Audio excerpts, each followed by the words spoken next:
Hello everyone. So today we are going to start really important topic that is TCP IP. So here we are going to cover it somewhat unconventional way. In general, in other places or other resources taught you basics of networking, after that OSI model, after that TCP IP and so on. But here we are choosing somewhat inconvenient approach. So right now I am gonna give a broad overview of TCP IP.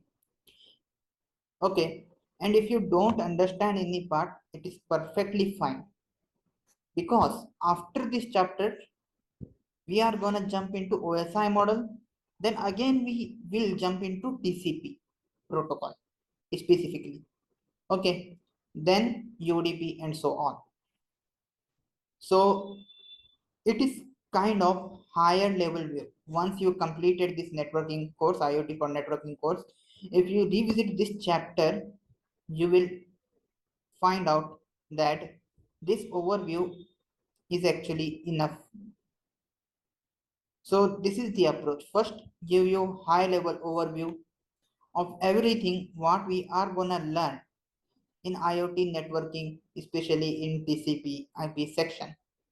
Then again, we will jump into the OSI model. There we will go through each and every layer in detail.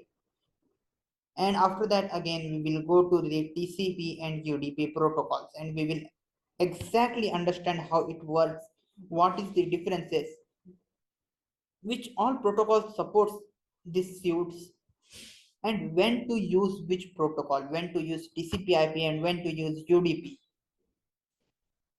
So let's begin. So TCP/IP stands for Transmission Control Protocol and Internet Protocol. It is a set of conventions or rules and methods that are used to interconnect network devices on the internet. So protocol TCP/IP protocols is nothing but the set of rules and methods which are used to interconnect network devices on the internet. That's it. If someone asks what is TCP IP, it is nothing but the set of rules and methods that are used to connect any network device on the internet. Okay, so it chooses how information will be traded over web through end-to-end communications that incorporate how information out to be organized into bundles of data addresses and sent and received at the goal. So basically it tells or it defines how sender will send the data, how the packages and data will be arranged, and how receiver will receive the data. So now let's quickly see the history of TCP/IP. So the Defense Advanced Research Projects Office, DARPA, the investigation department of US Department of Defense made the TCP/IP in 1970s for utilization in ARPA and the ARPANET, a wide zone organized that gone before the web. So ARPANET was something that was before the web. So basically history it begins like the USA want to define the protocol or define the way so that they can transmit the data in the WAN in ARPANET or ARPANET securely and in a way that it should be reliable because defense data is very important. So they want to make a system or make a protocols or find out the way so that they can transmit their data in reliable and secure way. So from there This initial version of TCP/IP was born. So many people think OSI came before the TCP/IP. So it is wrong. First, actually, TCP/IP was born. So to be more precise, actually both were developing side by side. But implementation of TCP/IP was done by the US Defense Department, and it is a practical model, and OSI model is ideal model that is not practical. We will again see these points in detail in OSI model video. So TCP/IP was initially planned for Unix working framework, and it has been built into all of the working framework that came after it. So let's see characteristics of TCP/IP. So shared data transfer. The TCP allows the application to create channels of communication across a network. It also permits a message to be separated into small packages before they are transmitted over web, and after that collect in the right order at the destination address. So it guarantees the solid transmission of data across channel. So let's understand this point. So in TCP, if you have a data, large data, you want to transfer, it won't go in a single shot or in a single package form. So TCP divides that data into small chunks, small packages, and then it transmit those packages into network. And at the receiver side, the receiver makes sure all the packages are collected. And once all the packages are collected, it rearrange the package according to the order. So for an example, let's see an example here. So assume you have one big package.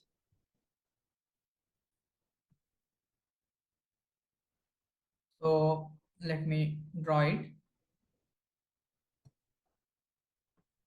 Assume you have one big package like this. Okay. So what TCP/IP protocol do? It divide this package into smaller package. Let's say like this. It divided into the 3 packages, and each package will have some order. So assume this is package number 1, this is package number 2, this is package number 3. And at receiver side, what receiver do? Receiver first collect all the packages. Receiver first collect all the packages. So let's assume it got first package number 2, then 1, then 3. Because each package have its order, receiver again rearrange the package. So it first place the package 1, then 2, then package number 3. Like this it will rearrange and data will be presented to the end user. So it also permits okay.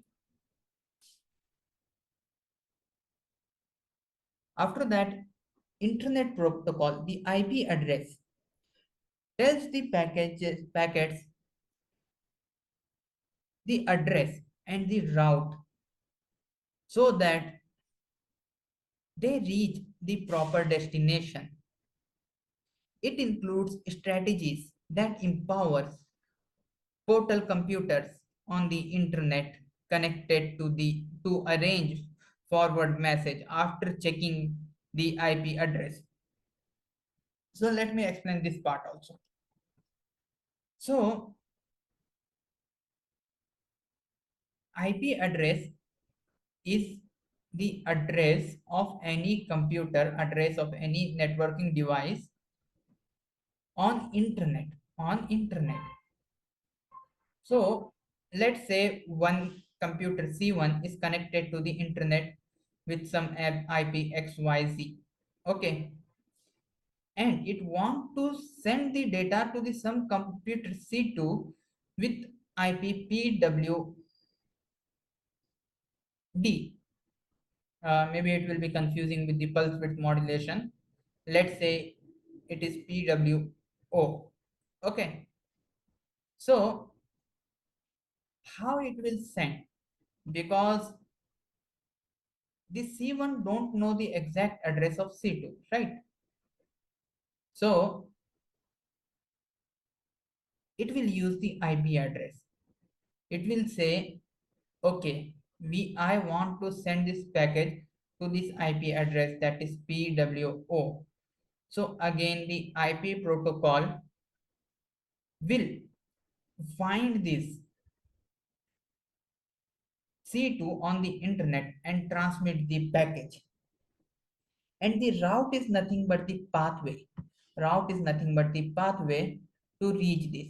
So it is possible that this two is not directly connected. Maybe some other network L1, network N2, L2. And like this, via these networks, this package will reach to the second computer. So this PWO, the IP address of second computer, will be unique for it.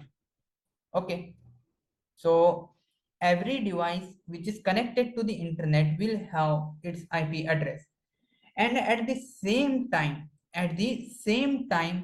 two devices can't have same IP addresses. So we understood this point. Let's see the next point, that is reliability.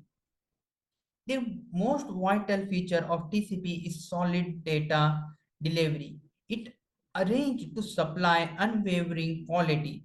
TCP must recover information that's harmed, misplaced, copied, or conveyed out of arranging by arranged layer. So let's understand this part.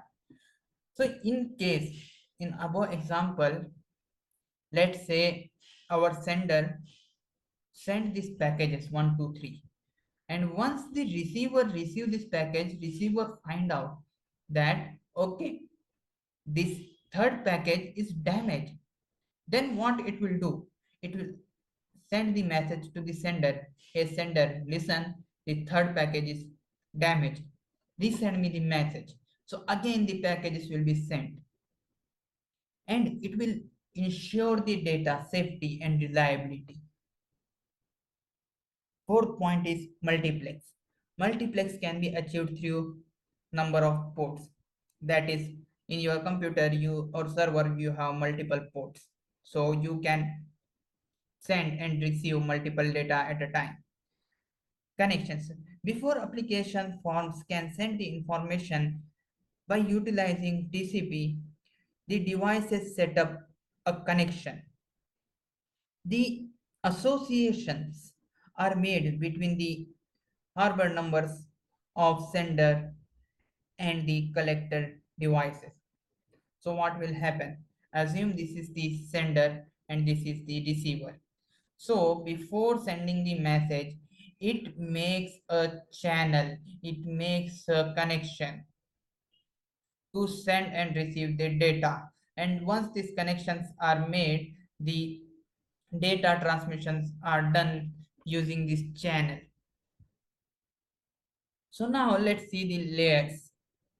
So first layer is application layer. Again, it depends how you see. Okay. So I am viewing from sender point of view. I will explain it to you in detail in OSI model how first layer is decided and in detail working of each and every layer. So first layer is application layer. Application layer is topmost layer within the TCP IP model. When one application layer protocol need to communicate with another application layer protocol, it forwarded it information to transport layer. So what happens?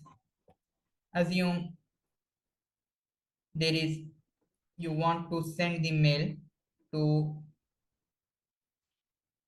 this computer C2 and you are a C1. So you want to send the mail. So send the mail will use the SMTP protocol. Correct. It is an application level protocol, and here receiving also will be done using SMTP. Okay. Uh, or maybe POP3. So it doesn't matter, using some application layer protocol, the sending and receiving will occur. So what it will do? So first it will create the package and then it will send this package to below. So first layer is application layer and it will send this package to transport layer. So what transport layer do?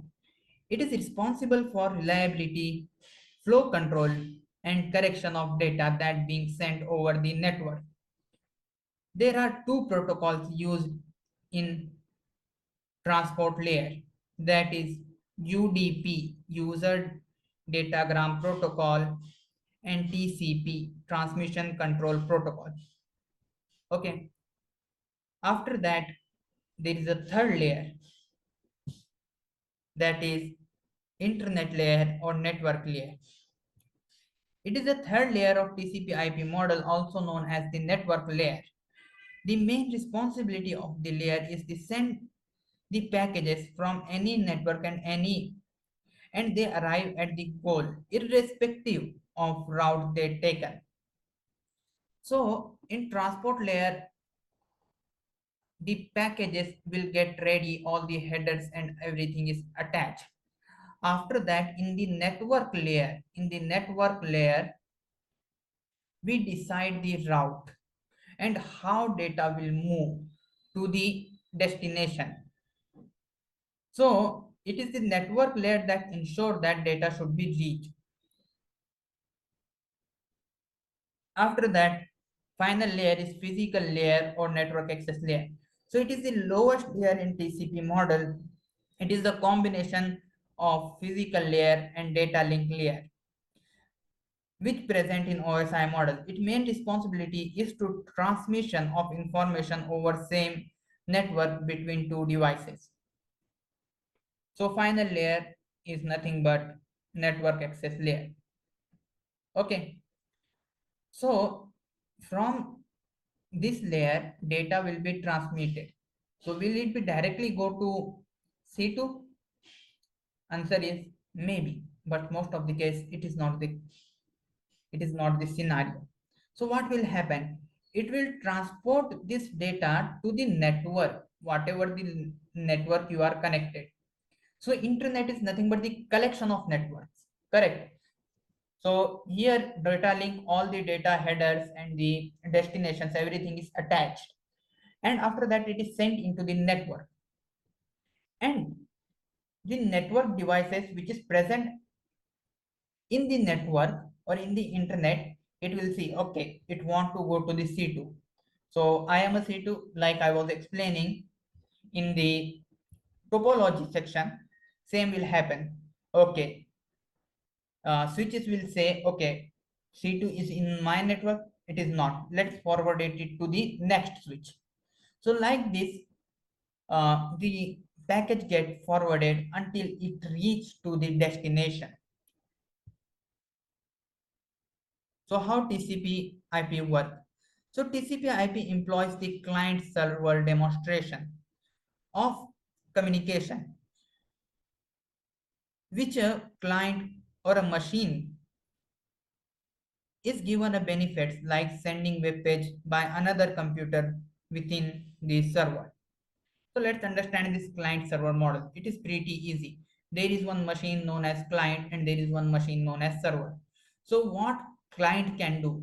Client can request some data, and what server will do? Server will resolve that request and send the data requested by the client. That is the client server model. So client will always request some data and server will send the data, though it is not an obligation for server to every time send the data. Okay, but in general, server will see the client details, the request parameters, headers and stuff, and it will send the data to the client. Collectively, the TCP/IP suite of convention is classified as stateless, which suggests each client request is considered new since it is irrelevant to the past request. Being the stateless liberates up network paths so that they can be utilized continuously. The transport layer itself is stateful. It transmits a single message and its connection remain open until all the packages in the message has been received and reassembled at the destination. So no need to worry, you will understand this in detail in next video where I will explain your transport layer in really good detail. So the final point is the TCP/IP model differs from 7-layer OSI model designed after it. So till transport layer, everything is same. But in TCP/IP and OSI, after transport layer, things get little bit different, at least in theory. So we can understand the end layer, that is N2 layer, that is internet layer and network access layer, by again dividing it. Like the network layer is equivalent to two layer of OSI model, that is data link layer and physical layer. So some of the real-time applications are simple mail transfer protocol, SMTP protocol, FTP protocol, DHCP protocol, HTTP, DNS, SNTP. All these protocols utilize the TCP/IP. So benefits of TCP/IP is it is an industry standard and demonstrate that can be viably deployed in common sense organizing problems. It interoperable, that is, it permits cross-platform communication among heterogeneous networks. It is an open convention suite. It isn't claimed by any specific establishments and so can be utilized by any individual and organization. It may be versatile, client server engineering. This permits the system to include it without disturbing the current services. It allows the IP addresses to each computer on the organization, hence making each devices to identifiable over the range. It allots each location a specific title. It gives the title and addresses, determination and administration. So basically what is this? It is an open source. Anyone can use this. And other point is it don't disturb your existing services. So you connected your system to the internet. Does it change anything in your system? Does it disturb your setting? No, it is not. You can still utilize all of your application as it is. Correct. So it don't disturb any services. And another point is it arranges the IP addresses to each computer and it gives some title so that it can identify those over the internet. So let's see the challenges of TCP/IP. It is not generic in nature, so it comes up short to represent any protocol stack other than TCP/IP. So for the case, it cannot depict the Bluetooth connection. So though it is very versatile, but it is not a generic. Same protocol stack can't be used in other RF communication like Bluetooth, Wi-Fi. It does not clearly isolate the concept of services, interfacing, and protocols. So it isn't appropriate to portray unused advances in modern network. It does not recognize link between data link and the physical layer. So as I mentioned before, it mashed up the physical layer and data link layer, which was exceptionally distinctive functionalities. The information interface layer ought to concern with the transmission of outlines. On the other hand, the physical layer ought to lay down the physical characteristics of transmission. In this model, the transport layer does not guarantee the delivery of packets. Though in theory, this is all these challenges, but in practicality, we do overcome these challenges use with the help of OSI layer concepts. So I hope you understood, and in case if you did not grasp everything, it is perfectly fine. I would suggest go to the Skillanything website and give it a good read. There you will find more resources also. And after that, we will see the OSI model in very detail. Then each and every point will be crystal clear for you. So that's it for this video. See you in the next video. Till then, bye.